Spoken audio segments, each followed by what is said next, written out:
SIR को लेके जिस तरीके से भ्रम, और ये विपक्ष की पुरानी राजनीति का हिस्सा रहा है, इन्होंने हमेशा ऐसे विषयों को लेकर से भ्रम फैलाने का कार्य किया। लोकसभा में संविधान खत्म हो जाएगा, लोकतंत्र की हत्या हो जाएगी, आज साल से ऊपर हो गया, हम लोग की सरकार बने, किसका आरक्षण छीन लिया, कौन से संविधान को खत्म कर दिया। क्या ये बात सही नहीं कि महाराष्ट्र के चुनाव के बाद, लोकसभा के चुनाव के बाद इन लोगों ने जाके डुप्लीकेसी ऑफ वोट का इन्होंने मामला उठाया था।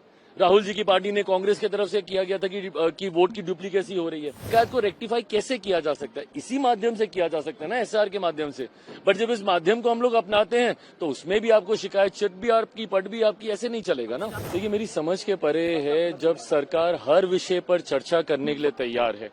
आप कीजिए ना, सदन तो चलने दीजिए, पूछिए सवाल, सारी बातें हम लोग बताने को तैयार हैं। एसआईआर को लेके जिस तरीके से भ्रम, और ये विपक्ष की पुरानी राजनीति का हिस्सा रहा है, इन्होंने हमेशा ऐसे विषयों को लेकर से भ्रम फैलाने का कार्य किया। लोकसभा में क्या किया था? लोकसभा में संविधान खत्म हो जाएगा, लोकतंत्र की हत्या हो जाएगी, आज साल से ऊपर हो गया, हम लोग की सरकार बने, किसका आरक्षण छीन लिया, कौन से संविधान को खत्म कर दिया।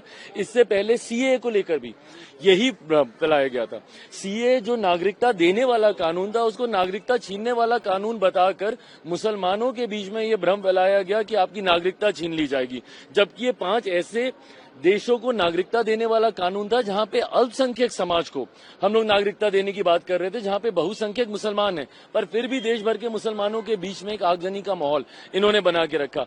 अब वही भ्रम फिर से एसआईआर को लेकर ये लोग फैलाना चाह रहे हैं। भाई, हम लोग भी उसी राज्य से आते हैं, बिहार में, जहां पे सबसे पहले ये हो रहा है, क्योंकि चुनाव अभी 3 महीने के बाद होने वाले हैं। वहां पे हम लोग के भी लोग हैं भाई।